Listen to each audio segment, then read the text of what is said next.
नमस्कार विद्यार्थी मित्रांनो, शुभदा विद्यालय यूट्यूब चॅनलमध्ये पुन्हा एकदा आपल्या सर्वांचं मनापासून स्वागत.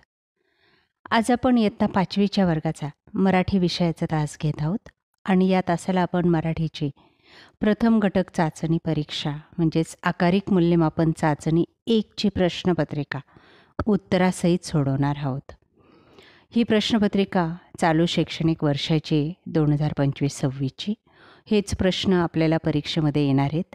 त्यासाठी हा व्हिडिओ शेवटपर्यंत पहा. व्हिडिओला लाईक करा, आपल्या मित्रांना शेअर करा आणि आपण नवीन असाल, अजूनही चॅनलला आपण सबस्क्राईब केलं नसेल तर चॅनल सबस्क्राईब करून बेल आयकॉनवर क्लिक करा, म्हणजे नवीन व्हिडिओची नोटिफिकेशन आपल्यापर्यंत सहज पोहोचेल.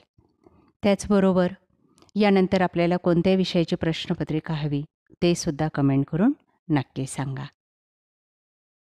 चला तर मग अधिक वेळ न घालवता आपण इयत्ता 5वी मराठीची प्रथम घटक चाचणी परीक्षेची प्रश्नपत्रिका सोडवायला घेऊ.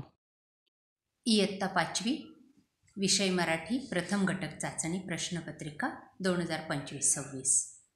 गुण 15, वेळ 1 तास. सर्व विद्यार्थ्यांनी ही प्रश्नपत्रिका व्यवस्थितरित्या वाचून लक्षात ठेवायची. हेच प्रश्न आपल्याला परीक्षेसाठी येणार आहेत. त्यासाठी सर्व प्रश्नांची उत्तरं आपल्या वहीत लिहून ठेवली तरीसुद्धा चालेल. यासारख्या इतर विषयांच्या प्रश्नपत्रिका पाहण्यासाठी डिस्क्रिप्शन बॉक्समध्ये दिलेली प्लेलिस्ट पहा. आपल्याला व्हिडिओ आवडला तर व्हिडिओला लाईक करा, आपल्या मित्रांना शेअर करा आणि यानंतर आपल्याला कोणत्या विषयाची प्रश्नपत्रिका हवी ते कमेंट करून नक्की सांगा. चला तर मग इयत्ता 5वी विषय मराठी प्रथम घटक चाचणी प्रश्न पहिला. रिकाम्या जागी योग्य शब्द लिहा 4 गुणांसाठी.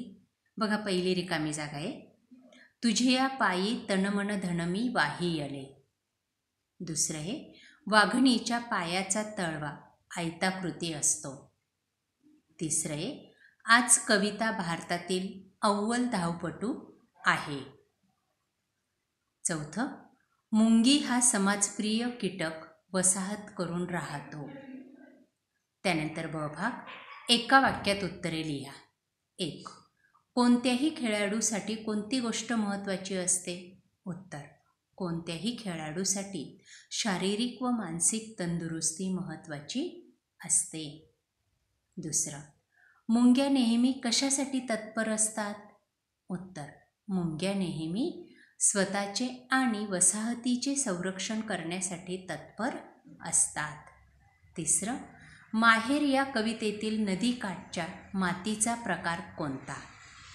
उत्तर, माहेर या कवितेतील नदीकाठच्या मातीचा प्रकार चिकण माती हा आहे. प्रश्न दुसरा, पुढील वाक्प्रचारांचे अर्थ सांगून वाक्यात उपयोग करा 2 गुणांसाठी. 4 गुणांसाठी 1. कणखर बनणे, त्याचा अर्थ आहे काटक बनणे. वाक्य, दररोज व्यायाम केल्यामुळे कविताचे शरीर कणखर बनले. दुसरं, सावध करणे व अर्थ आहे लक्ष देणे. वाक्य, कड्यावर चढताना आम्ही सावध झालो. त्यानंतर ब भाग, विरुद्धार्थी शब्द लिहा 2 गुणांसाठी. 1. यशस्वी, अयशस्वी, जीवन, मरण. क भाग, समानार्थी शब्द, रथ, घोडागाडी, विसावा, विश्रांती. अशा प्रकारे विद्यार्थी मित्रांनो, आज आपण इयत्ता 5वीची मराठी विषयाची प्रथम घटक चाचणी परीक्षा 2025-26ची प्रश्नपत्रिका उत्तरासहित सोडवलेली. आपल्याला ही प्रश्नपत्रिका नक्कीच उपयोगी ठरणार आहे. यासारखे नवनवीन व्हिडिओ पाहण्यासाठी आपल्या चॅनलला सबस्क्राईब करून बेल आयकॉनवर क्लिक करा. थँक्यू.